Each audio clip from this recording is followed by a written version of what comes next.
صلى الله تعالى عليه وعلى آله وأصحابه وأتباعه أجمعين إلى يوم الدين.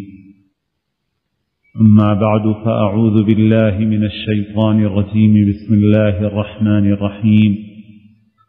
إن أولى الناس بإبراهيم للذين اتبعوه وهذا النبي والذين آمنوا والله ولي المؤمنين. ودت طائفة من أهل الكتاب لو يضلونكم. قال النبي صلى الله عليه وسلم: تركت فيكم ما إن تمسكتم به لن تضلوا كتاب الله وسنتي أو كما قال عليه الصلاة والسلام. بزرگان محترم، برادران گرامی قدر، قرآن مجید کی ایک آیت کریمہ میں نے پڑھی ہے جس میں اللہ تعالی نے ارشاد فرمایا کہ بلا شبہ ابراہیم سے علیہ الصلاۃ والسلام سب سے زیادہ قرب رکھنے والے وہ لوگ ہیں جو ابراہیم علیہ الصلاۃ والسلام کا اتباع اور ان کی پیروی کرنے والے ہیں، اور یہ نبی جو تم میں مبعوث کیے گئے یہ ابراہیم علیہ الصلاۃ والسلام سے سب سے قریب تر ہے، اور اللہ ایمان والوں کا ولی و کارساز، اور جو لوگ ایمان لائے وہ ہیں ابراہیم علیہ الصلاۃ والسلام سے قریب تر، اور اللہ ایمان والوں کا کارساز. اور پھر اس کے بعد والی آیت میں ارشاد فرمایا کہ اہل کتاب کا ایک گروہ دل سے اس کا متمنی ہے، اس کی خواہش اور تمنا رکھتا ہے کہ تم کو راستے سے ہٹا دے، تم کو گمراہ کر دے، حالانکہ وہ اپنی ان کوششوں اور اپنی ان خواہشوں کے ذریعے سے خود اپنے آپ کو گمراہی اور ضلالت میں ڈال رہے ہیں، اور ان کو اس کا احساس نہیں ہے. برا کام کر رہے ہیں اور یہ سمجھتے ہیں کہ ہم کوئی کار خیر کر رہے ہیں.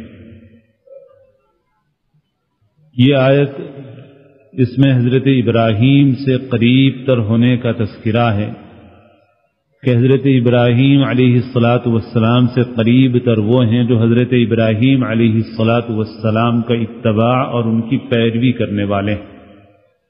اللہ تعالی نے اس آیت مبارکہ میں معیار بتایا کسی سے تعلق کا، کہ اگر کوئی دعویٰ رکھتا ہے کسی سے تعلق کا تو اس دعوے کا جانچنے کا معیار کیا ہے. مکے کے جو مشرکین تھے وہ بھی حضرت ابراہیم سے اپنے تعلق کا دعویٰ کرتے تھے، کیونکہ ان کو تو ایک نسبی تعلق بھی تھا حضرت ابراہیم علیہ الصلاۃ والسلام سے. حضرت ابراہیم کی اولاد حضرت اسماعیل اور ان سے وہ لوگ تھے، انہی کی نسل سے تعلق رکھنے والے قریش کے لوگ تھے. تو اس طرح اور کعبۃ اللہ سے حضرت ابراہیم کا جو تعلق ہے وہ بھی خوب ظاہر تھا، تو حضرت ابراہیم کو تو اپنا بڑا مانتے تھے. اور دوسری طرف اہل کتاب جو تھے یہود و نصارہ، وہ بھی حضرت ابراہیم سے اپنے تعلق کا دعویٰ کرتے تھے کہ ہم بھی ابراہیم کے ماننے والے ہیں. حضرت ابراہیم علیہ الصلاۃ والسلام کو اللہ تعالی نے دنیا میں یہ خصوصیت عطا فرمائی ہے کہ ان کے بعد آنے والی سب ملتوں میں اللہ نے ان کے نام کو بلند فرمایا، اور چنانچہ اس امت کو بھی ملت ابراہیم فرمایا گیا کہ اللہ نے تم کو ابراہیم کی ملت پر پیدا کیا ہے. تو حضرت ابراہیم علیہ الصلاۃ والسلام سے تعلق کا دعویٰ ایک طرف مکے کے مشرکین کو بھی تھا، دوسری طرف یہودیوں اور عیسائیوں کو بھی تھا، اور مسلمانوں کو بھی تھا. آخری نبی صلی اللہ علیہ وسلم اور ان کے ماننے والے بھی یہ کہتے تھے کہ ہم حضرت ابراہیم کے ماننے والے ہیں.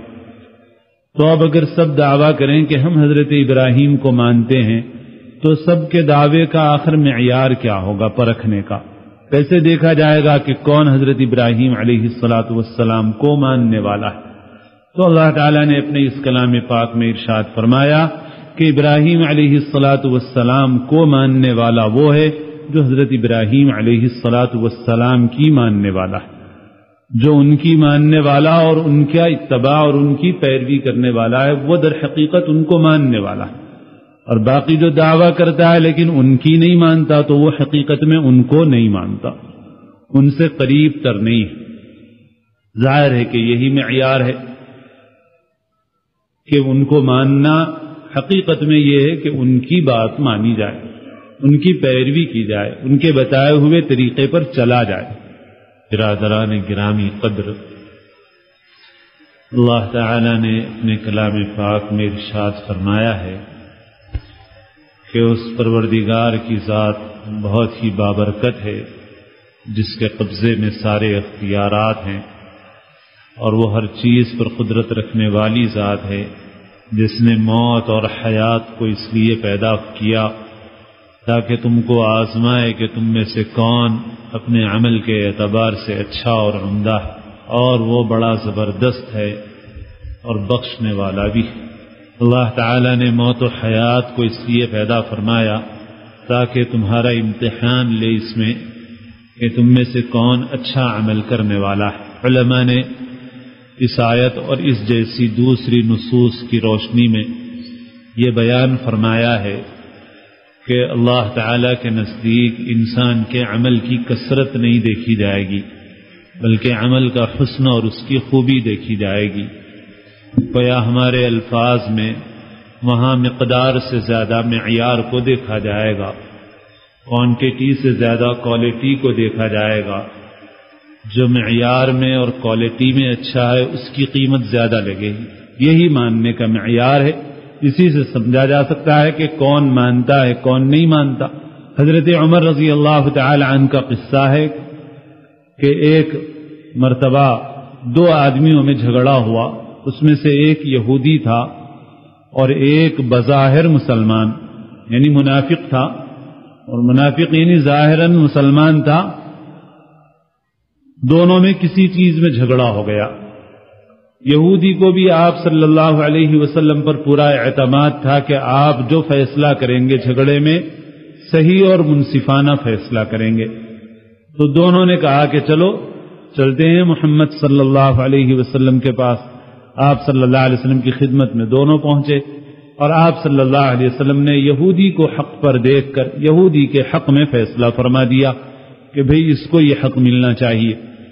جب باہر نکلے تو اس شخص نے یہ کہا کہ ذرا عمر بن خطاب کے پاس چلتے ہیں رضی اللہ تعالی عنہ، اور ان سے فیصلہ کرائیں گے، ہم ان سے بھی پوچھیں گے۔ تو اس یہودی نے کہا اچھا ٹھیک ہے، تمہاری مرضی، اگر تم وہاں لے جانا چاہتے ہو تو وہاں بھی چلیں گے ہم۔ حضرت عمر رضی اللہ تعالی عنہ کے پاس پہنچے۔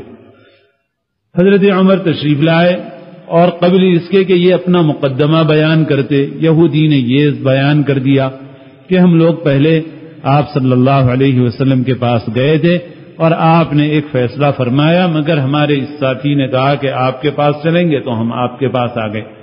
تو حضرت عمر رضی اللہ تعالی عنہ نے مقدمہ نہیں سنا، تفصیل نہیں سنی، اس بظاہر مسلمان شخص سے صرف اتنا پوچھا کہ اس کی بات صحیح ہے یا نہیں۔ اس نے کہا کہ ہاں اس کی بات صحیح ہے کہ ہم پہلے گئے تھے۔ تو حضرت عمر رضی اللہ تعالی عنہ فوری گئے، تلوار لائی اور اس کا کام تمام کر دیا، کیونکہ وہ شرعاً مرتد تھا۔ حضرت عمر رضی اللہ تعالی عنہ جانتے تھے کہ رسول اللہ صلی اللہ علیہ وسلم کے فیصلے کو نہ ماننا ارتداد ہے، تو وہ شخص ان کے پاس مرتد تھا۔ حضرت عمر رضی اللہ تعالی عنہ فوری تلوار لائے اور اس کا کام تمام کر دیا۔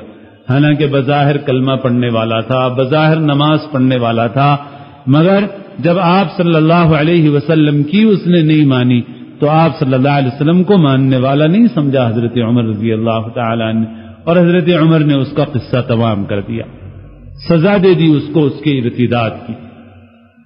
اسلام کا قانون ہے کہ مسلمان ہونے میں جبر نہیں، لیکن اسلام قبول کرنے کے بعد اگر کوئی پھرے تو اسے سزا دی جائے۔ تو غرض یہ کہ حضرت عمر رضی اللہ تعالی عنہ نے بھی اس واقعے میں یہ نہیں دیکھا کہ وہ کلمہ پڑھتا ہے، نماز پڑھتا ہے، بلکہ یہ دیکھا کہ وہ سرور عالم صلی اللہ علیہ وسلم کی مانتا ہے یا نہیں مانتا۔ اگر آپ صلی اللہ علیہ وسلم کی نہیں مانتا تو فوری اس کا کام تمام کر دیا۔ اللہ تعالی نے اپنے کلام پاک میں ارشاد فرمایا فَلَا وَرَبِّكَ لَا يُؤْمِنُونَ حَتَّى يُحَكِّمُوكَ فِيمَا شَجَرَ بَيْنَهُمْ ثُمَّ لَا يَجِدُوا فِي أَنفُسِهِمْ حَرَجًا مِّمَّا قَضَيْتَ وَيُسَلِّمُوا تَسْلِيمًا قسم ہے آپ کے پروردگار کی، یہ ایمان والے ہو نہیں سکتے یہاں تک کہ اپنے جھگڑوں میں آپ کے فیصلے کو تسلیم نہ کر لیں، اور آپ جو فیصلہ کریں اس کو دل سے تسلیم کر لیں، اس میں دل میں کوئی تنگی محسوس نہ کریں۔ جب تک یہ کیفیت نہ ہو، قسم آپ کے پروردگار کی، یہ ایمان والے نہیں ہو سکتے۔ لیکن آج ہم کیسے مسلمان ہیں کہ دین کے بہت سے ایسے معاملات ہیں کہ جہاں پر مسلمان اللہ اور اس کے رسول صلی اللہ علیہ وسلم کی ماننے تیار نہیں، مگر اس کی مسلمانی میں کوئی فرق نہیں آ رہا، اور بالخصوص بہت سے مسلم ممالک میں ہیں، یہاں تو کچھ کم ہیں، کہ ایسے لوگ جو بظاہر مسلمان اپنے کو ظاہر کرتے ہیں مگر حضور کی شریعت کو نہیں ماننا چاہتے، حضور کے لائے ہوئے قانون کو نہیں ماننا چاہتے، اس کے علاوہ کوئی اور قانون چاہتے ہیں جو مغرب کا دیا ہوا ہے، جو بے حیاؤں کا دیا ہوا ہے، جو دشمنوں کا دیا ہوا ہے، اس قانون کو نافذ کرنا چاہتے ہیں، اس کو ماننا چاہتے ہیں، نبی کے قانون کو نہیں ماننا چاہتے۔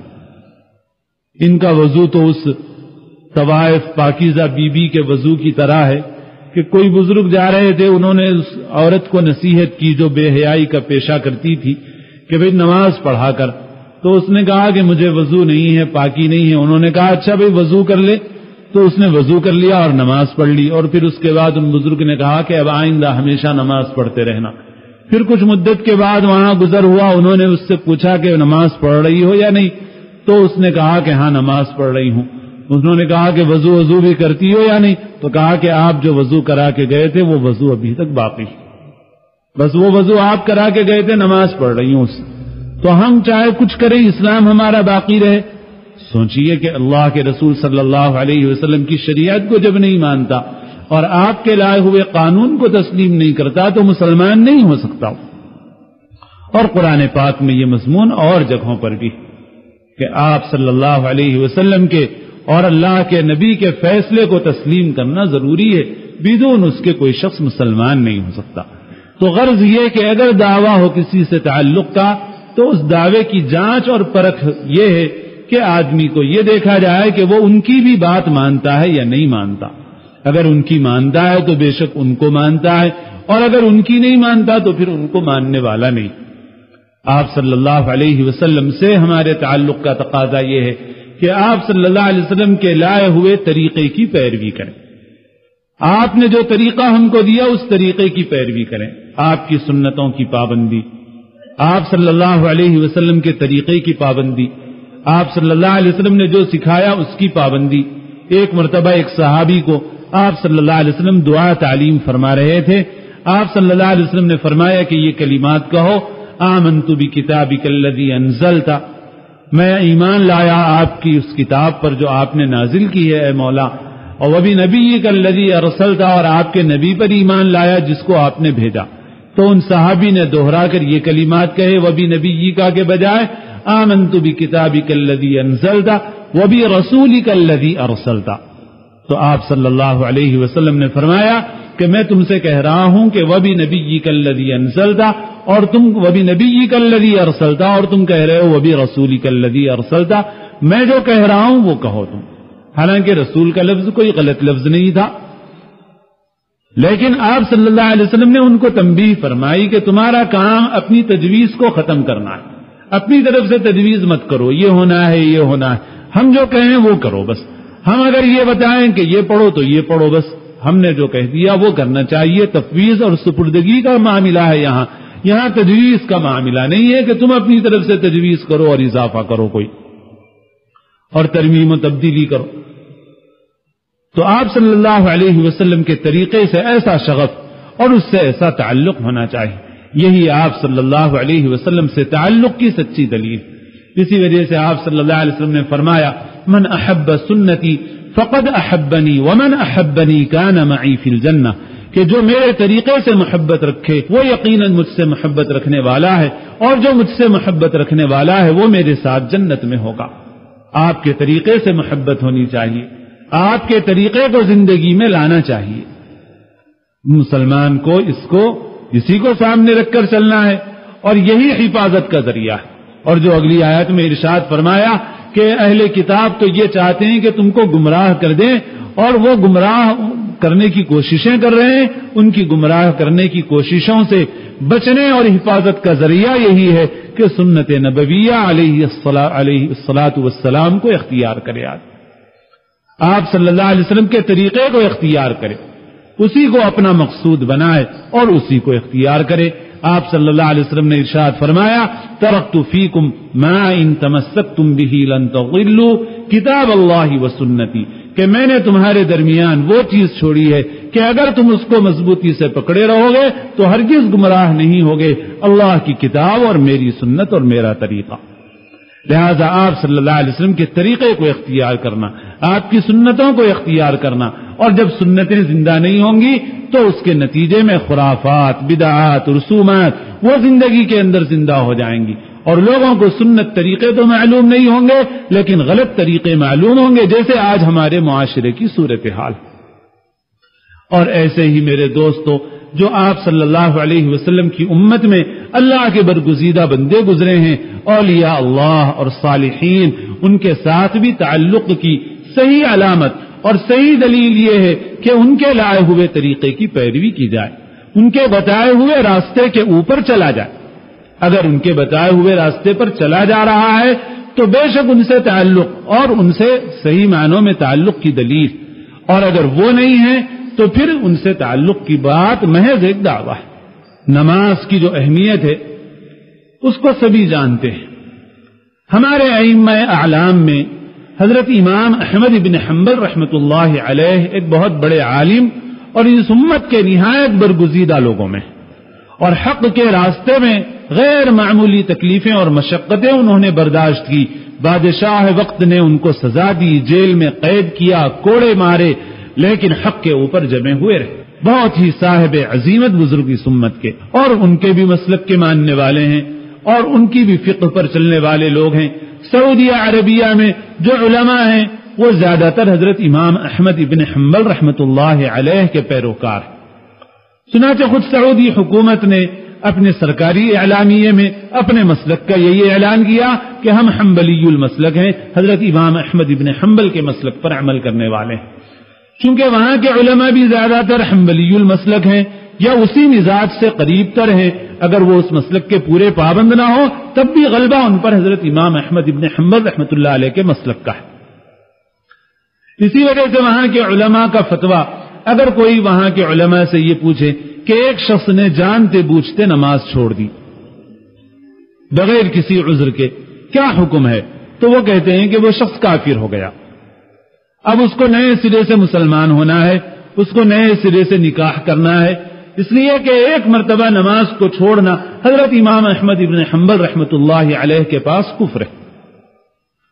اگرچہ ہمارے امام اعظم ابو حنیفہ رحمۃ اللہ علیہ کے پاس اور سزائیں ہیں اس کی، اور دیگر ائمہ کے پاس اور سزائیں ہیں، مگر حضرت امام احمد بن حنبل رحمۃ اللہ علیہ کا مسلک یہ ہے کہ جو شخص ایک نماز جانتے بوجھتے بلا عذر شرعی چھوڑ دے وہ شخص کافر ہو جاتا ہے، ایمان سے نکل گیا وہ شخص، اس کو اثر کلمہ پڑھنا پڑے گا۔ اسی وجہ سے ان کے پاس قضا نماز کا مسئلہ نہیں، وہ کہتے ہیں قضا کیسی، اس وقت تو کافر تھا اب مسلمان ہو گیا۔ اور ہمارا مسلک تو یہ ہے کہ جب تک اس کو ضروری اور فرض سمجھ رہا ہے اور کوتاہی سے چھوڑ رہا ہے تو کافر نہیں ہوتا، قضا کرنا پڑے گا۔ لیکن بہرحال ان ائمہ کے مسلک کی بھی تو اہمیت ہے، اور جو بزرگان دین ہیں صوفیاء کرام، ان کے نزدیک ایک مقولہ ہے کہ صوفی کا کوئی مسلک نہیں ہوتا۔ صوفی کا کوئی مسلک نہیں ہوتا کا کیا مطلب ہے؟ مطلب یہ ہے کہ وہ اس مسلک پر عمل کرتے ہیں جو سب کے مسالک کو جامع، جس میں سب سے زیادہ احتیاط ہو، اسی مسلک کو اختیار کرتے ہیں۔ مثلا اگر آدمی اپنی شرمگاہ کو چھو لے تو ہمارے پاس وضو نہیں ٹوٹتا، لیکن بزرگوں میں بہت سو کا مزاج ایسا تھا کہ اگرچہ کہ وہ ان کے مسلک کے مطابق شرمگاہ کو ہاتھ لگانے سے وضو نہیں ٹوٹتا، مگر احتیاطاً عمل ایسے مسلک پر کرتے تھے کہ سب کے مسالک پر عمل ہو جائے کہ شرمگاہ کو ہاتھ لگانے سے احتیاط کرتے تھے۔ یہ ہے مطلب اس کا کہ صوفی کا کوئی مسلک نہیں ہوتا، یعنی یہ کہ سب مسالک میں جو محتاط طریقہ ہوتا ہے اس محتاط طریقے کو اختیار کرتا ہے، یہ بزرگوں کا طریقہ ہے۔ تو غرض یہ کہ اتنے بڑے امام کا جو ایک مسلک ہے اس کی بھی اپنی جگہ پر بڑی اہمیت ہے۔ حضرت پیران پیر سیدنا شیخ عبد القادر جیلانی رحمۃ اللہ علیہ حنبلی المسلک تھے۔ آپ حضرت امام احمد ابن حنبل رحمۃ اللہ علیہ کے پیروکار تھے. اگر آج حضرت پیران پیر موجود ہوں اور کوئی شخص ان کے پاس جا کر پوچھے کہ میں نے نماز چھوڑ دی ہے اور بلا عذر شرعی کے چھوڑ دی ہے, تو وہ کہیں گے کہ کافر ہو گیا, اثر نو کلمہ پڑھ. لیکن اب یہ کیسا حال ہے ہمارا کہ ہمیں ایک نہیں بلکہ خود حضرت پیران پیر کا نام لے کر اور ان کے عنوان سے جلوس نکال کر اور بازے بجا کر ایک ایک نہیں 4 نمازیں چھوڑ رہے ہیں, ساری نمازیں چھوڑ رہے ہیں, اور پھر بھی حضرت پیران پیر کے ماننے والے ہیں. حضرت پیران پیر کی نہیں مانتے. حضرت پیران پیر کے مسلک کے مطابق تو وہ شخص کافر ہو گیا جس نے ایک نماز بلا عذر کے چھوڑ دی, اس لیے کہ وہ حنبلی تھے. ان کا مسلک حضرت امام احمد ابن حنبل رحمۃ اللہ علیہ کا مسلک یہ ہے کہ ایک نماز بلا عذر شرعی چھوڑ دینے والا نکل گیا. ہماری حرم میں جب حاضری ہوئی وہاں کے علماء سے راست بھی سنا, وہ مسئلہ ایسے ہی بیان کرتے. تو میرے دوستو, جو شریعت اور انبیاء نبی صلی اللہ علیہ وسلم کی لائی ہوئی ہے اور جس شریعت پر چل کر اللہ کے ان نیک بندوں نے ہم کو راستہ دکھایا, آج وہ شریعت ہماری زندگی کے اندر سے نکل گئی. اور پھر اس کے اوپر سے تماشا یہ ہو گیا کہ نماز چھوڑنے والا ان کو ماننے والا ہو گیا, نماز کو بولنے والا ان کا گستاخ ہو گیا, نماز پڑھنے والا کافر ہو گیا, نعوذ باللہ. یہ معیار کیا ہے؟ معیار ان کی ماننا, ان کے طریقے کو ماننا, ان کے لائے ہوئے طریقے کو ماننا. اور اس سب بزرگان دین, انہوں نے دین میں کوئی بدعت ایجاد نہیں کی. بعد میں لوگوں نے جو چیزیں کی ہیں ان کی ذمہ داری ان بزرگوں کے اوپر نہیں. انہوں نے جس چیز کی دعوت دی, جیسے حضرت عیسیٰ علیہ السلام اللہ کی بارگاہ میں کہیں گے کہ میں نے تو اے پروردگار یہ نہیں کہا تھا کہ مجھے اور میری ماں کو معبود بناؤ, میں نے تو کہا تھا ولیکن کونوا ربانیین, کہ اللہ والے بن جاؤ, رب والے بن جاؤ. ان سب نے اسی کی دعوت دی. مخلوق کو خدا سے جوڑا, مخلوق کو اپنے سے نہیں جوڑا, اپنی طرف نہیں بلایا مخلوق کو اللہ کی طرف بلایا. ومن احسن قولا ممن دعا الى اللہ پر عمل کرنے والے لوگ, انہوں نے اللہ سے جوڑا. ایک آدمی اللہ سے اپنا تعلق نہیں جوڑتا, نماز نہیں پڑھتا, اللہ کے نیک بندوں سے اس کا تعلق کیسے ہو سکتا ہے؟ اور بزرگان دین کے لیے ایصال ثواب بلا شبہ جائز ہے, اور اس سے پہلے بھی ایک خطبے میں بات آ چکی کہ ایصال ثواب برحق ہے, اور ایصال ثواب اپنے بزرگوں اور اپنے محسنوں کے لیے کرنا چاہیے, چاہے پڑھ کر ایصال ثواب کرے یا کھلا کر ایصال ثواب کرے. لیکن بزرگوں کے لیے جو ایصال ثواب کیا جائے اس میں 2 چیزوں کی قابل غور ہیں اور بہت اہم ہیں, اس لیے وہ بات ہم اس پر غور کریں. ایک یہ کہ بزرگوں کی جو چیزیں ہیں ان کا تبرک ہونا ہمارے نزدیک بھی مسلمہ ہے. اس کو کہتے ہیں تبرک بآثار الصالحین, کہ نیک لوگوں کے آثار کو متبرک سمجھنا ہمارے نزدیک بھی مسلمہ ہے. اگر کسی بزرگ کا پہنا ہوا جبہ ہے, ان کے استعمال کی ہوئی لکڑی ہے, ان کا استعمال کیا ہوا برتن ہے, تو اس کو متبرک سمجھیں گے اور اس میں بھی حدود کی پابندی کریں گے, حد سے تجاوز نہیں. وہ بلا شبہ تبرک بآثار الصالحین ایک مسلمہ چیز ہے. لیکن اگر کوئی شخص ایک اپنے بزرگ کے ایصال ثواب کے لیے کوئی کھانا پکاتا ہے اور اس کھانے کو فی سبیل اللہ لوگوں کو کھلانا چاہتا ہے, تو وہ صدقہ ہے. در حقیقت فی سبیل اللہ کھلایا جانے والا کھانا ہے. میں نے ایک کھانا پکایا اور اس کھانے کو اپنے بزرگوں کے ایصال ثواب کے لیے لوگوں کو کھلا دیا. یہ کھانا تبرک کیوں بنتا ہے؟ اس کھانے میں تبرک کی حیثیت کیسے پیدا ہوتی ہے؟ کوئی سوچنے کی بات ہے. اللہ نے ہم کو ایسا دین دیا ہے جو صاف ستھرا اور واضح دین, وہ کھانا تبرک کیسے بن جائے گا؟ اس کھانے کو تبرک بنانا بیمار ذہنیت کی بات ہے, عقیدے کے فساد کی علامت ہے. کھلی ہوئی بات, ایصال ثواب سے ہرگز انکار نہیں, ایصال ثواب برحق. لیکن وہ کھانا جو ایصال ثواب کے لیے پکایا جائے وہ تبرک کیوں بن جاتا ہے؟ اور دوسری بات جو بڑی اہم ہے اور جس میں کوتاہی بڑی خطرناک ہے, وہ یہ ہے کہ بزرگوں کے لیے جو ایصال ثواب کیا جائے وہ جائز ہے. کرنے پر ثواب, نہ کرنے پر کوئی گناہ نہیں. لیکن جو فرائض ہیں وہ تو ایسے ہیں کہ حضرت امام احمد ابن حنبل اور حضرت پیران پیر علیہم الرحمہ کا مسلک سنا چکا ہوں کہ ایک نماز چھوڑنے والا ان کے پاس کافر ہو جاتا ہے بلا عذر. اب گھر کے اندر نماز چھوڑ رہے, عورتیں نمازیں چھوڑ رہی ہیں, مرد نمازیں چھوڑ رہے ہیں, نماز نہیں پڑھتے, روزے چھوڑ دیتے ہیں. اکثر گھروں کا حال ہمارے, نماز نہیں پڑھتے, روزے نہیں رکھتے اور زکوٰۃ اور حج بھی نہیں. بہت سے لوگ زکات حج کا مسئلہ تو کم لوگوں کو پیش آتا ہے، نماز روزے کا مسئلہ تو اکثر لوگوں کو پیش آتا ہے، نمازیں چھوڑیں، روزہ چھوڑیں۔ اب اگر بیماری آ گئی تو دل میں یہ نہیں خیال آ رہا کہ نمازیں نہیں پڑھ رہے تو بیماری آ گئی، روزے نہیں رکھ رہے تو بیماری آ گئی، کاروبار میں نقصان ہو گیا تو یہ خیال نہیں ہو رہا ہے کہ صاحب روزہ نماز چھوڑ رہے ہیں، اللہ کی نافرمانی کر رہے ہیں، اس لیے کاروبار میں نقصان ہو رہا۔ لیکن اگر کسی بزرگ کے ایصال ثواب میں ناغہ ہو گیا اور اس کے بعد بچی کی طبیعت خراب ہو گئی، کاروبار میں کوئی نقصان ہو گیا، ارے اب کہ وہ نہیں کرے، اس واسطے یہ سب ہو گیا۔ ایصال ثواب برحق، لیکن یہ فکر کیسی ہے؟ نماز چھوڑ کے کیوں خیال نہیں ہوا؟ اللہ کا فرض چھوڑ کے، جو خود حضرت پیران پیر کے مسلک کے مطابق اس کا بلا عذر چھوڑنا کفر ہے، اس کو چھوڑ کے یہ خیال نہیں ہوا کہ بچی اس وجہ سے بیمار ہوئی، کاروبار میں نقصان اس کی وجہ سے ہوا، اور ایک بزرگ کے ایصال ثواب کو ترک کر کے یہ ڈر ہے کہ صاحب اگر وہ نہیں کریں گے تو بیماری آ جائے گی، مصیبت آ جائے گی، پریشانی آ جائے گی، والعیاذ باللہ۔ وہ اللہ والے جو نبی کے نقش قدم پہ چلنے والے ہیں اور جن کا طریق تو یہ رہا ہے کہ جنہوں نے پتھر برسائے ان پر انہوں نے پھول برسائے، جنہوں نے گالیاں دی ان کے لیے دعائیں دی، نعوذ باللہ اگر ان کو کوئی ایصال ثواب کا تحفہ نہ پہنچے تو کیا وہ ایسی دکان کھولے ہوئے ہیں کہ نقصان پہنچائیں گے؟ والعیاذ باللہ۔ سم کے عوض داروئے شفا دی، زخم سہے اور پھر اور دعا دی، یہ ان کا طریقہ رہا، ان کی حالت تو یہ رہی، اور ہم یہ سمجھیں گے صاحب اگر یہ نہ کریں گے تو مصیبت آ جائے گی، نقصان ہو جائے گا۔ یہ فکر میرے دوستو نہایت خطرناک فکر ہے، نہایت خطرناک فکر۔ اس لیے ایصال ثواب برحق ہے، اس کے کرنے میں مذائقہ نہیں، مگر اس کے لیے وہ سارے مروجہ طریقے جن مروجہ طریقوں کی سے شریعت کی خلاف ورزی ہوتی ہے ان کو چھوڑنا ضروری ہے، اور ایسی فکریں کہ جن سے ہمارا عقیدہ خراب ہو جاتا ہے اور ہمارا ایمان خراب ہو جاتا ہے ان سے بھی بچنا ایک مسلمان کے لیے ضروری ہے۔ انبیاء سے اور انبیاء کے غلاموں اور ان کی امت میں جو نیک اور صالح بندے جن کو ہم اولیاء اللہ کہتے ہیں ان سے محبت اور ان سے صحیح تعلق کا تقاضا یہ ہے کہ آدمی ان چیزوں کو ضرور اختیار کرے اور اس راستے میں لوگوں کی ملامت کو سنے۔ یہ جو ملامت سننا ہے یہ تو انبیاء کا ورثہ ہے، یہ اولیاء کا ورثہ ہے۔ یہ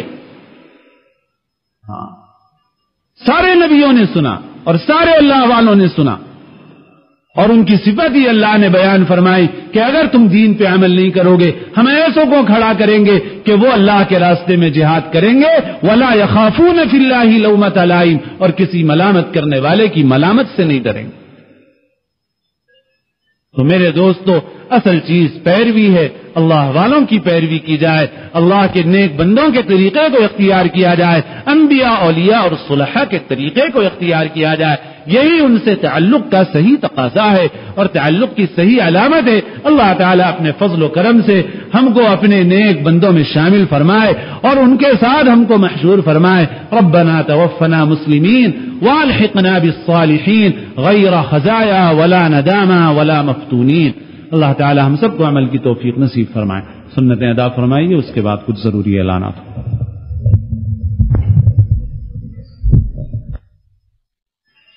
اور ظاہر ہے کہ قدردانوں کے پاس اسی کی اہمیت ہوتی ہے۔ دنیا میں بھی ہیرے جواہرات چھوٹے چھوٹے ذرے ہوتے ہیں، ان کی قیمت لگتی ہے اس لیے کہ ان کا معیار بلند ہوتا ہے، اور پتھر کے ڈھیر ہوں ان کی قیمت نہیں لگتی۔ پتھر کی ایک کان کی قیمت بھی بسا اوقات اتنی نہیں ہوتی جتنی ایک ہیرے کی قیمت ہوتی ہے۔ ایک ہیرے میں پتھر کی کئی کانیں خریدی جا سکتی ہیں، اتنے قیمتی ہیرے بھی ہوتے ہیں۔ تو جیسے یہ ہے کہ بھئی یہاں مقدار نہیں ہے، اصل معیار پیش نظر ہے، ایسے ہی اللہ تعالی کے پاس بھی ہے۔ اسی وجہ سے علماء نے فرمایا کہ یہاں پر لیبلوکم ایکم اکثر عملا نہیں فرمایا کہ تم میں سے کون اپنے عمل کے اعتبار سے زیادہ ہے، کثرت عمل نہیں، حسن عمل اللہ تعالی کے پاس دیکھا جائے، عمل کی خوبی دیکھی جائے گی۔ اسی وجہ سے اللہ تعالی کے نزدیک اعمال کا وزن ہے، اعمال کی گنتی نہیں ہے۔ قرآن اور حدیث میں جگہ جگہ اس کا تذکرہ ہے کہ قیامت کے روز انسانوں کے اعمال تولے جائیں گے، لیکن گنتی کا تذکرہ نہیں ہے، اس وجہ سے کہ اللہ تعالیٰ کے نزدیک اعمال کی گنتی نہیں ہے، اعمال کا وزن ہے۔ اعمال رکھے جائیں گے، دیکھا جائے گا اس میں وزن کتنا ہے۔ وزن زیادہ ہوگا اعمال کی قیمت لگے گی، وزن زیادہ نہیں ہوگا اعمال کی قیمت نہیں لگے گی۔ ہو سکتا ہے کہ کسی کے پاس مقدار زیادہ ہو مگر وزن نہ ہو تو اس کی قیمت کم ہو جائے گی، اور کسی کے پاس مقدار کم ہو لیکن وزن زیادہ ہو تو اس کی قیمت زیادہ لگ جائے گی۔ اب عمل کے اندر وزن کس چیز سے پیدا ہوتا ہے؟ تو علماء نے فرمایا کہ دو چیزیں ہیں جن سے عمل کے اندر حسن پیدا ہوتا ہے، عمل میں کوالٹی پیدا ہوتی ہے، عمل کے اندر وزن پیدا ہوتا ہے۔ وہ دو چیزیں ہیں اخلاص اور اتباع سنت۔ ایک یہ کہ جو عمل کیا جائے اللہ کی رضا کے واسطے کیا جائے، اللہ کو خوش کرنے کے لیے کیا جائے، اپنے مولا کا حق ادا کرنے کے لیے کیا جائے، اور دوسرے یہ کہ اس طریقے پر کیا جائے جو طریقہ اللہ تعالی نے اپنے نبی پاک صلی اللہ علیہ وسلم کے ذریعے سے ہم کو سکھایا۔ اگر یہ دو شرطیں عمل کے اندر ہوں تو عمل کے اندر حسن پیدا ہوتا ہے، خوبی پیدا ہوتی ہے، وزن پیدا ہوتا ہے۔ اور ان دو چیزوں میں جس میں جیسی کمی ہوگی عمل کے اندر بھی ویسی ہی کمی پیدا ہو جائے گی، اس کا وزن ویسے ہی کم ہو جائے گا۔ اگر عمل بالکل صحیح ہے، سنت کے موافق ہے، شریعت کی تعلیم کے موافق ہے، احکام شرع کے موافق ہے، لیکن اخلاص میں کمی ہے تو جتنی کمی ہوگی عمل کے وزن میں بھی اتنی ہی کمی ہوگی۔ نماز اچھی طرح سے پڑھ رہا ہے، وضو بھی اچھا کیا اور سنتیں بھی نماز کے اندر کی پوری طرح سے ادا کر رہا ہے، سب کچھ ہے، خشوع و خضوع بھی ہے، نماز کے اذکار کے معنی کو بھی سمجھ رہا ہے، سب اہتمام کیا، لیکن اس میں جذبہ کچھ شامل ہو گیا دکھانے کا، تو اب جتنا جذبہ شامل ہوگا اتنا اس کے وزن میں کمی ہو جائے۔ اگر پورے طور پر دکھانے کا جذبہ رہے تو اس میں کوئی وزن ہی نہیں پیدا ہوگا، اور کبھی ایسا ہوتا ہے کہ پورے طور پر دکھانے کا جذبہ نہیں ہوتا بلکہ ایک درجے میں اخلاص بھی ہوتا ہے، ایک درجے میں ریا بھی ہوتی ہے، تو جتنا ریا ہوگا اس کے اندر اتنا ہی اس کا وزن کم ہو جائے گا، اس کی حیثیت گھٹ جائے گی۔ ایسے ہی ایک عمل ایسا ہے جو اخلاص کے ساتھ تو پورے طور پر کیا جا رہا ہے لیکن سنت اور شریعت کے حکم کے موافق نہیں ہے، تو جتنی اس کے اندر خلاف ورزی ہوگی ویسا ہی اس کا وزن کم ہو جائے گا۔ اخلاص کے ساتھ تو ہے عمل پوری طرح سے لیکن حکم شرع کے موافق نہیں ہے تو عمل کی قیمت نہیں بنے گی۔ پھر جیسے کوئی شخص اخلاص کے ساتھ عصر کی نماز کے بعد نفل نماز پڑھے تو گو مخلص ہے وہ، لیکن عصر کے بعد نفل نماز پڑھنے پر اسے ثواب نہیں ملے گا۔ اگر کوئی شخص اخلاص کے ساتھ عید کے دن بہت چھپ کر روزہ رکھے تو اس پر ثواب نہیں ملے گا، اس کو گناہ ہو جائے گا، اس وجہ سے کہ صرف اخلاص عمل کے قبول ہونے کے واسطے کافی نہیں بلکہ عمل کے قبول ہونے کے لیے حکم شرع کی پابندی اور قاعدے کی پابندی ضروری۔ اگر قواعد کے خلاف ہے تو پھر اس کی قیمت نہیں لگے گی۔ اسی طرح سے تمام اعمال کا حال ہے میرے دوستو، ہر چیز میں ان دو چیزوں کو دیکھنا ہے۔ اسی وجہ سے بزرگوں نے یہ فرمایا ہے کہ جس عمل کے اندر سنت کا اہتمام ہو، سنت کا اتباع اور سنت کی پیروی ہو، وہ عمل چاہے تھوڑا ہو لیکن اس کے اندر ان اعمال کے مقابلے میں جو خلاف سنت ہیں بہت زیادہ وزن ہوتا ہے۔ اللہ تعالیٰ کے نزدیک تو اسی کی قیمت ہے، اللہ تعالیٰ تو اسی معیار پہ پرکھنے والے ہیں، عمل کی مقدار کو دیکھنے والے نہیں، عمل کے معیار کو اللہ تعالیٰ دیکھنے والے ہیں۔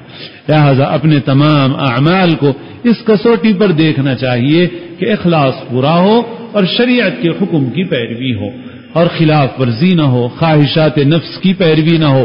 ہاں، بسا اوقات خواہشات نفس ایسی ہوتی ہیں کہ ان کا ظاہر اچھا معلوم ہوتا ہے لیکن اس کے باوجود بھی وہ خواہشات نفس ہی کہلائیں گی اللہ تعالیٰ کے پاس۔ مثلا کسی کے جی میں خواہش پیدا ہو جائے کہ میں جمعہ کی نماز 2 رکعت کے بجائے 4 رکعت پڑھ لوں، تو 2 رکعت پہ اور 2 رکعت اضافہ کرے، سورہ فاتحہ ہی پڑھے گا، قرآن شریف ہی پڑھے گا، اللہ کی تسبیح ہی بیان کرے گا، دعا استغفار درود شریف ہی پڑھے گا، لیکن اس کے باوجود بتائیے کہ کیا اس عمل کی قیمت ہوگی اللہ کے پاس؟ نہیں، عمل ہوگی، قیمت ہوگی، وہ خواہشات نفس میں شمار ہو جائے گا، حالانکہ ظاہراً دیکھنے میں اچھا عمل ہے۔ تو صرف ظاہراً دیکھنے میں اچھا عمل ہونا بھی کافی نہیں ہے، اس کو بھی پرکھا جائے گا سنت کے معیار پر۔ جہاں جس چیز کا حکم دیا جائے وہاں وہ کرنا ہے، جہاں 2 رکعت بتا دی جائے وہاں 2 پڑھو، جہاں 4 بتا دی جائے وہاں 4 پڑھو، اپنی طرف سے تجویز مت کرو۔ میرے دوستو، آج بعض کوتاہیاں بہت. اب ہم اس معیار پہ دیکھیں تو ہماری زندگی کی ساری ہی چیزیں ہیں, بہت ساری چیزیں ہیں جو اس معیار پر پرکھنے اور دیکھنے کی ہیں. ہم روزہ رکھ رہے ہیں تو بھئی اخلاص کتنا ہے, سنت کی پیروی کتنی ہے, نماز پڑھ رہے ہیں تو اخلاص کتنا ہے, سنت کی پیروی کتنی ہے, زکوٰۃ دے رہے ہیں اللہ کے راستے میں خرچ کر رہے ہیں تو اخلاص کتنا ہے, سنت کے طریقے کی پیروی کتنی ہے. ہاں اس میں بھی ہے سارے طریقے.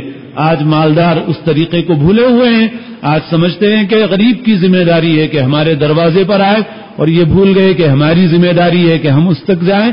یہ بھول گئے لوگ, طریقہ غلط طریقے اختیار کر رہے ہیں, خرچ کر رہے ہیں مگر غلط طریقوں سے کر رہے ہیں, بجائے ثواب کے الٹا گناہ کی نوبت آ رہی ہے, ایسی حرکتیں بھی کر رہے ہیں. تو ہر چیز میں یہ بات دیکھنے کی ہے میرے دوستو. جذبات انسان کے وہ اچھے ہوتے ہیں, لیکن صرف اچھا جذبہ کافی نہیں, اچھے جذبے کو صحیح رخ ملنا چاہیے. جذبہ اچھا ہے لیکن رخ غلط ہے, نیت اچھی ہے لیکن طریقہ غلط اختیار کیا, تو گو کہ نیت اور جذبہ صحیح ہے لیکن جب طریقہ غلط اختیار کیا تو اللہ تعالی کے نزدیک اس کی قیمت گھٹ گئی یا ختم ہو گئی. ایسے ہی میرے دوستو ایک عمل جو ایصال ثواب کا ہے, اور ایصال ثواب یعنی ایک تو انسان کو اپنی زندگی میں ایسے اعمال کی کوشش کرنا چاہیے جن کا اجر و ثواب باقی رہنے والا ہے. حدیث میں آیا ہے اذا مات ابن آدم انقطع عمله الا من ثلاث, کہ جب انسان مر جاتا ہے تو اس کے سارے اعمال منقطع ہو جاتے ہیں مگر 3 اعمال ہیں کہ جن کا ثواب اس کو ملتا ہے.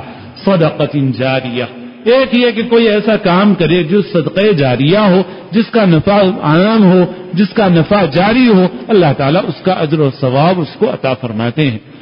او ولد صالح يدعو له, یا نیک اولاد ہو جو اس کے لیے دعا کرتی ہو, تو ایسی نیک اولاد جو اس کے لیے دعا کرتی ہو یہ بھی اس کے لیے صدقہ جاریہ ہے. او علم ينتفع به, یا کوئی علم کی ایسی خدمت کر جائے کہ جس کا نفع بعد میں باقی رہے اور لوگ اس سے نفع اور فائدہ اٹھائیں, تو جب تک لوگ اس کے علم سے نفع اور فائدہ اٹھاتے رہیں گے اس کو اجر اور ثواب ملتا رہے گا. انسان کو اپنی زندگی میں ایسے اعمال کا اہتمام کرنا چاہیے تاکہ اپنے لیے آخرت کا ذخیرہ ہو. انسان جب مرتا ہے تو دنیا کے لوگ پوچھتے ہیں کہ ماں اخرا, کیا چھوڑا, کیا چھوڑا, کیا چھوڑ کے گیا, مکان چھوڑ کے گیا, دکان چھوڑ کے گیا, زمین چھوڑ کے گیا, پلاٹ چھوڑ کے گیا. دنیا والے تو یہ دیکھتے ہیں, لیکن فرشتے کیا پوچھتے ہیں کہ ماں قدمہ, اس نے آگے کیا بھیجا, یہاں پر اس نے کیا بھیجا, یہاں کے بینک میں اس نے کیا جمع کیا. فرشتے یہ سوال کرتے ہیں. تو آدمی کو اپنی زندگی میں ایسے اعمال کے اہتمام کی کوشش کرنا چاہیے, اور پھر جب گزر جائے کوئی تو اس کے متعلقین کے لیے یہ چاہیے کہ وہ اس کے لیے دعا کریں, اس کے لیے استغفار کریں, اور حسب حیثیت اس کے لیے صدقہ اور ایصال ثواب بھی کریں. احسان شناسی کا تعلق کا تقاضا ہے کہ جو ہمارے محسن ہیں, جن سے ہمیں نفع پہنچا, ہم ان کو بھی اپنی دعاؤں سے اور اپنے صدقات سے ان کو ہم نفع پہنچائیں. لہذا یہ چیز اپنی ذات میں صحیح ہے اور یہ جذبہ صحیح ہے, یہ نیت صحیح ہے, لیکن اس جذبے اور نیت کو جب صحیح رخ نہیں ملا تو اس نے ایسے غلط طریقے اختیار کر لیے کہ جس کی وجہ سے دین ہمارا برباد ہو گیا. غلط طریقے, غلط رواج اس کے اندر آ گئے. میرے دوست, خدمت خلق کا شعبہ جو مسلمانوں کا خاص امتیاز ہونا چاہیے تھا, افسوس کہ آج وہ مسلمانوں کا امتیاز تو کیا رہتا, مسلمانوں میں اس شعبے کا نام و نشان نظر نہیں آ رہا, بلکہ غیر مسلموں میں بہت سے لوگ ممتاز نظر آ رہے ہیں. کہیں عیسائی تنظیمیں خدمت خلق کے کاموں میں آگے ہیں کہ صاحب فلاں تنظیم ہے, فلاں تنظیم ہے, فلاں تنظیم ہے. دیکھا جائے تو دواخانے ہیں, اسپتال ہیں, تعلیم گاہیں ہیں, کام کر رہے ہیں تو کون کر رہے ہیں صاحب, عیسائی کر رہے ہیں. ایک کے بجائے 3 خدا ماننے والے, حضرت عیسیٰ کو خدا کا بیٹا ماننے والے, وہ خدمت خلق کے کام کر رہے ہیں. ایسے ہی صاحب جین برادری کے لوگ کام کر رہے ہیں, ان کے دواخانے کامیاب چل رہے ہیں, ان کے اسپتال کامیاب چل رہے ہیں, اور مسلمانوں کے پاس دیکھا جائے تو بس بہت قلیل و نادر, کہیں کوئی مل جاتا ہے نمونہ تو بس سمجھیے کہ بہت ہی قلیل و نادر. بس یہ آج ہمارا حال ہے خدمت خلق میں. حالانکہ ہمارے نبی کا طریقہ تو ایسا ہے کہ ہمارے نبی نے ہم کو ایسی تعلیم دی, ارحموا من فی الارض یرحمکم من فی السماء, کہ زمین والوں پہ رحم کرو, آسمان والا تم پر رحم کرے گا. ہمارا دین وہ ہے کہ جس نے نماز کی عبادت کے ساتھ ہمیشہ انفاق فی سبیل اللہ کی عبادت کو ذکر کیا ہے. اقیموا الصلاۃ وانفقوا مما رزقناکم، نماز قائم کرو اور جو ہم نے دیا اس میں سے خرچ کرو.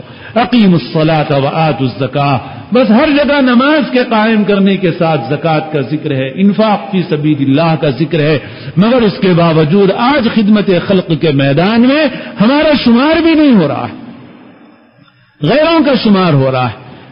شرک میں مبتلا، کفر میں مبتلا لوگ وہ ممتاز ہیں کہ صاحب وہ کام کر رہے ہیں اور ہمارا کام کچھ نظر نہیں آتا. حالانکہ ہمارے نبی کی صفات کیا تھی؟ آپ صلی اللہ علیہ وسلم پر جب پہلی وحی نازل ہوئی اور آپ صلی اللہ علیہ وسلم کو اس کا بوجھ بہت غیر معمولی تھا، اس وحی کا بوجھ اللہ کا کلام تھا جو آپ پر اتر رہا تھا، اور آپ کی کیفیت ایسی تھی کہ کبھی کبھی آپ کا جی چاہتا کہ پہاڑ پر سے کود جائیں، یہ کیفیت تھی. چنانچہ جب پہلی وحی نازل ہونے کے بعد آپ گھر تشریف لائے تو آپ کانپ رہے تھے اور آپ یہ فرما رہے تھے زملونی زملونی، مجھے چادر اڑاؤ چادر اڑاؤ. اور جیسے کوئی نہایت ہی سردی میں کپ کپاتا ہے ویسے آپ کپ کپا رہے تھے، اور حضرت خدیجہ رضی اللہ تعالی عنہا نے آپ کو چادر اڑائی. اسی سے آپ کا لقب مزمل اور مدثر بھی پڑا کہ چادر اوڑھنے والے. آپ صلی اللہ علیہ وسلم اس وقت حضرت خدیجہ سے کہنے لگے مجھے اپنی جان کا اندیشہ ہو رہا ہے، پتہ نہیں کیا ہو گیا، کیا معاملہ ہے کہ کہیں میری جان نہ چلی جائے. تو آپ صلی اللہ علیہ وسلم کو خطاب کر کے حضرت خدیجہ الکبریٰ رضی اللہ تعالی عنہا نے فرمایا تھا کلا واللہ لا یخزیک اللہ ابدا، ہرگز نہیں، اللہ کی قسم اللہ آپ کو رسوا نہیں کرے گا. انک لتصل الرحم وتحمل الکل وتقضی الضیف وتعین علی نوائب الحق، اللہ آپ کو ہرگز رسوا نہیں کرے گا. آپ کی تو یہ صفات ہیں، آپ رشتوں کو جوڑتے ہیں، صلہ رحمی کا معاملہ کرتے ہیں، رشتہ داروں کے حقوق ادا کرتے ہیں، ان کے ساتھ حسن سلوک کا اہتمام کرتے ہیں، دوسروں کا بوجھ اٹھاتے ہیں. کوئی پریشان ہو، کوئی بوجھ میں ہو، کسی قسم کا بوجھ ہو، جسمانی بوجھ ہو، معنوی بوجھ ہو، آپ اس کے بوجھ کو دور کرنے کی فکر کرتے ہیں، مہمانوں کی مہمان نوازی کرتے ہیں، اور کوئی مصیبت میں پھنسا ہوا ہو اس کی مدد کرتے ہیں. آپ کی جب یہ صفات ہیں اللہ آپ کو ہرگز رسوا نہیں کرے گا. جبکہ آپ پر وحی نازل نہیں ہوئی اس وقت آپ کی یہ صفات تھی. اور ہم یہ قصہ بھی سنتے ہیں کہ آپ صلی اللہ علیہ وسلم جا رہے تھے اور ایک بوڑھی عورت نے آواز دی اپنا سامان اٹھانے کے لیے. آپ نے اس کا سامان اٹھا لیا کہ اچھا چلو بڑی بھی تم کو پہنچا دوں جہاں جانا ہو. اس نے کہا کہ بھئی میں یہاں سے اس لیے جا رہی ہوں کہ ایک نوجوان یہاں پیدا ہو گیا جو ہمارے باپ دادا کے طریقوں سے ہم کو ہٹانا چاہتا ہے اور ہمارے باپ دادا کے طریقوں کو برا بھلا کہتا ہے، اس وجہ سے میں اس بستی کو چھوڑنا چاہتی ہوں، اس لیے جا رہی ہوں، اور ایسا ہے اور ویسا ہے، ساری برائیاں کرنے لگی. وہ آپ صلی اللہ علیہ وسلم خاموشی سے اس کے بوجھ کو لے کر گئے، پہنچا دیا. اس نے پوچھا کہ تمہارا نام کیا ہے؟ آپ صلی اللہ علیہ وسلم نے اس وقت فرمایا کہ میرا نام محمد صلی اللہ علیہ وسلم. تو اس نے کہا کہ وہی نوجوان جس کا میں تذکرہ کر رہی ہوں؟ تو آپ نے فرمایا کہ ہاں وہ میں ہی ہوں جس کے متعلق لوگوں نے تم کو یہ بات بتائی. تو یہ تھے آپ کے اخلاق کریمانہ، خدمت خلق کا جذبہ. لیکن آج مسلمان اس میدان میں پیچھے ہے. صدقات اور ایصال ثواب کا بھی جو مصرف ہے اور جو جذبہ ہے، اس جذبے کو اگر صحیح رخ مل جائے تو اس امت میں خدمت خلق کے بے شمار کام ہو جائیں. لیکن اس نے ایک غلط رخ اختیار کیا جس کا نتیجہ یہ ہے کہ پیٹ بھرے لوگ کھاتے جا رہے ہیں، ہم آپ کے پاس کھا رہے ہیں، آپ ہمارے پاس کھا رہے ہیں. ایسے لوگ کہ جن کے اوپر بھوک کا تو کیا نشان نظر آئے گا، بلکہ جن کے جسم ان کے فارغ البال اور مرفہ الحال ہونے کی گواہی دے رہے ہیں، بس وہ ہیں کہ ادھر سے ادھر کھا رہے ہیں، ادھر سے ادھر کھا رہے ہیں. یہ تو اور طریقے آ گئے ہمارے پاس.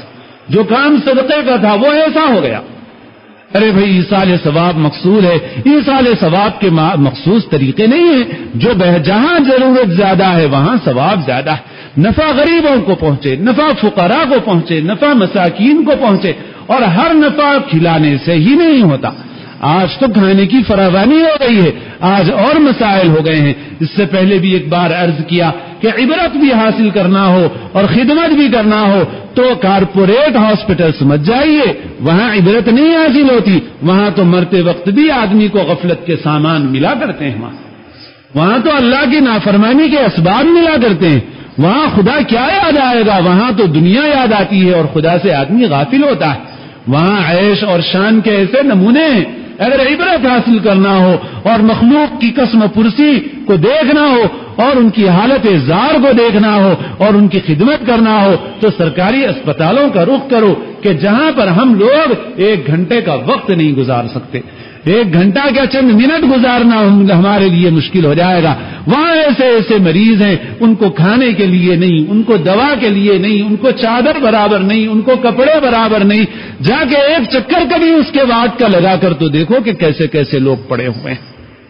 ہے ہمارے پاس اگر خدمت کا جذبہ، ہم جائیں وہاں خدمت کریں۔ اگر ہمارا جی چاہے کہ ہم اپنے والد کے لیے ایصال ثواب کریں، اپنے مرحومین کے لیے ایصال ثواب کریں، اپنے بزرگوں کے لیے کہ جن بزرگوں سے ہم کو دین ملا، دین کا نفع پہنچا، ان کو ایصال ثواب کریں، ہم وہ 5000 روپے لے لیں اور چلے جائیں کسی ایسے دواخانے اور اسپتال میں۔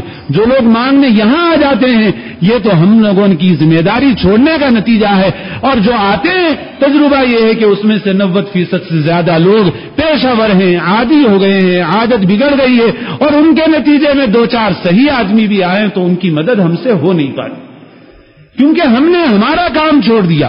ان کا کام نہیں تھا کہ ہم تک آتے، ہمارا کام تھا کہ ہم ان تک پہنچتے، ہم خبرگیری کرتے، ہم ان کی فکر کرتے، ہم ان کا حال دیکھتے، ہم اپنے مال میں سے جو نکالتے اس کی فکر کرتے کہ اس مال کو صحیح مصرف میں کس طرح سے لگائیں۔ تو غرض ہمارا جی چاہے کہ ہم اپنے آباء و اجداد کے لیے ایصال ثواب کریں، یا اپنے ان بزرگوں کے لیے جن سے ہم کو دین ملا ہے، جن کے طفیل میں اللہ نے آج ہم کو دین پر باقی رکھا ہے، تو ہم اس رقم کو لے لیں اور ایسے دواخانوں کا رخ کریں اور وہاں جائیں، اور وہاں پر جو آپ کو آپ جتنی رقم لے جائیں گے ناکافی ہوگی، آپ جتنی رقم لے جائیں گے ناکافی ہوگی۔ ایسے ایسے امراض اس زمانے میں، اور اس زمانے میں تو خاص طور پر دواخانوں کا حال جس قدر برا ہے ہم کو معلوم ہے۔ حضرت مولانا سید ابو الحسن علی ندوی رحمت اللہ علیہ کی وہ بات یاد آتی ہے کہ کسی قوم کی انسانیت کو اگر دیکھنا ہو تو اس قوم کے 2 جگہوں کو دیکھو، کہ معلوم ہوگا کہ اس قوم میں کتنی انسانیت ہے۔ کون سی 2 جگہیں؟ ایک وہاں کی عدالتیں دیکھو، دوسرے دواخانے دیکھو۔ اگر یہ دیکھنا چاہو کہ انسانیت کتنی ہے کسی قوم اور کسی ملک میں، وہاں کے دواخانوں کو دیکھو اور وہاں کی عدالتوں کو دیکھو۔ میرے دوستو آپ بتائیے کہ آج ہم اگر اس معیار پر اپنے اس ملک کو جانچیں اور اپنی قوم اور اپنی ملت کو جانچیں تو کیا نمبر ہم کو ملتے ہیں؟ آج ہماری عدالتوں کا جو حال ہے وہ دیکھ لیجئے، اور ایسا نہیں کہ وہ حال صرف اس ملک کا ہے جس ملک کے اندر بتوں کی پوجا کرنے والے انسان زیادہ ہیں اور قرآن کو نہ ماننے والے زیادہ ہیں۔ افسوس تو یہ ہے کہ جہاں پورے مسلمان ملک ہیں وہاں بھی رشوت ہے، وہاں بھی غلط فیصلے ہیں، وہاں بھی ساری چیزیں چل رہی ہیں۔ تو اگر آپ اس ملت کی عدالتوں کو دیکھیں تو وہاں انصاف نہیں ملتا، اور اس یہاں کے دواخانوں کو دیکھیں تو وہاں آپ کو انسانیت نظر نہیں آتی۔ مرنے والے سے بھی سرکاری ملازم پیسے وصول کرنے کے چکر میں رہتا ہے، اور پوسٹ مارٹم کر کے مردہ خانے سے مردہ بھی رشوت لیے بغیر حوالے نہیں کیا جاتا۔ لیکن ایسی حالت میں جو اس کشتی کے ناخدا تھے، جو اس کشتی کے کھیونہار تھے، وہ خود ان گمراہیوں کے اندر پڑے ہوئے ہیں۔ انسانیت کے بچانے والے محسن انسانیت سیدنا محمد الرسول اللہ صلی اللہ علیہ وسلم کے غلام، کہ جنہوں نے رواجوں کو توڑا، جنہوں نے آباء و اجداد کے طریقے کو چھوڑنے کے لیے اپنی پوری قوم سے دشمنی مول لی۔ افسوس کہ اس محسن انسانیت کے غلام آج آباء و اجداد کے غلط طور طریقوں پر پڑے ہوئے ہیں، رسوم و رواج کے گورکھ دھندوں میں پھنسے ہوئے ہیں، اور ان میں اتنی ہمت اور حوصلہ نہیں کہ وہ انسانیت کی خدمت کے لیے اپنی پرانی رسموں اور رواجوں کو توڑ کر صحیح طریقے کو اختیار کریں۔ آج انسانیت مردہ ہو گئی اور جو محافظ تھے وہ بھی سو رہے ہیں۔ ہمارا کام، ہم انسانیت کی اس کشتی کے ناخدا ہیں، اس لیے کہ ہم محمد الرسول اللہ صلی اللہ علیہ وسلم کے غلام ہیں۔ ہم اگر سوئے تو ساری کشتی ڈوبنے والی۔ یہ خدمت خلق کے شعبے ہیں، یہ میدان ہے، اور ہمارے رشتہ دار ہیں۔ بڑی کوتاہی آج کل رشتہ داروں کے حقوق کے ادا کرنے میں ہے۔ اگر آپ کا جی چاہے آپ وہ رقم لے لیجئے، اپنے رشتہ داروں میں دیکھیے کون ضرورت مند ہے۔ ارے بھائی یہ سڑک پہ پھرنے والے تو پیشہ ور ہیں، یہ تو اتنا کما لیتے ہیں کہ کبھی کبھی ان کے پاس اتنا نکلتا ہے کہ محنت مزدوری کرنے والوں کے پاس بھی نہیں نکلتا۔ لیکن قرآن میں بھی اس کی ترغیب ہے کہ ان لوگوں کو تلاش کر کے دو جو لوگوں سے مانگا نہیں کرتے اور وہ اپنے کو چھپاتے ہیں۔ اپنے رشتہ داروں کے حقوق ادا کریں، معلوم کریں ان میں ضرورت مندوں کو، جائیں اور ان کے اوپر خرچ کریں اور خاموشی کے ساتھ ان کو دے دیں۔ یہ کسی نمائشی اور ایسی دعوت کے مقابلے میں کہ جس میں مالدار اور پیٹ بھرے لوگ کھا کر جائیں، اللہ کی قسم آپ کے لیے لاکھوں گنا زیادہ ثواب کا ذریعہ، بہت ثواب کا ذریعہ۔ لیکن جب غلط طریقے آ گئے، اور یہی ہے بدعات میں، خرافات میں، رسوم میں برائی کیا ہے، علماء نے اس کی مثال ایسے بیان کی ہے جیسے آپ کیاری میں ایک درخت لگاتے ہیں، اس درخت کے اطراف مختلف قسم کی گھاس اٹھ جاتی ہے، تو آپ اس گھاس کو کاٹتے ہیں۔ کیوں کاٹتے ہیں؟ اس وجہ سے کہ اگر آپ اس گھاس کو نہیں کاٹیں گے تو جو طاقت اور قوت اس پودے کو ملنا چاہیے، جو پودا آپ کا مقصود ہے، وہ طاقت و قوت اس گھاس کو چلی جائے گی، تو جو اصل پودا ہے وہ اصل پودا کمزور ہو جائے گا۔ لہذا اطراف سے جنگلی گھاس کاٹی جاتی ہے تاکہ اصل پودے کو طاقت ملے۔ وہ رسوم اور وہ رواجی چیزیں جو خلاف سنت اور خلاف شریعت ہیں، ان کے معاشرے میں زور پکڑنے اور رواج پانے کے نتیجے میں جو اصل طریقے ہیں وہ مردہ ہو جاتے ہیں۔ اس لیے میرے دوستو، ضرورت ہے ہم کو کہ ہم دین کے احکام کو سمجھیں اور ایصال ثواب کے لیے صحیح طریقے اختیار کریں اور ان صحیح طریقوں کے مطابق اپنے مال کو صرف کریں۔ ہمارے لیے یہ واقعی آخرت میں اجر و ثواب کا ذریعہ اور واقعی نفع کی بات ہے۔ اللہ تعالیٰ اپنے فضل و کرم سے ہم سب کو دین کا صحیح علم، صحیح فہم اور اس کے تقاضوں پر عمل کرنے کی توفیق اللہ تعالیٰ نصیب فرمائے۔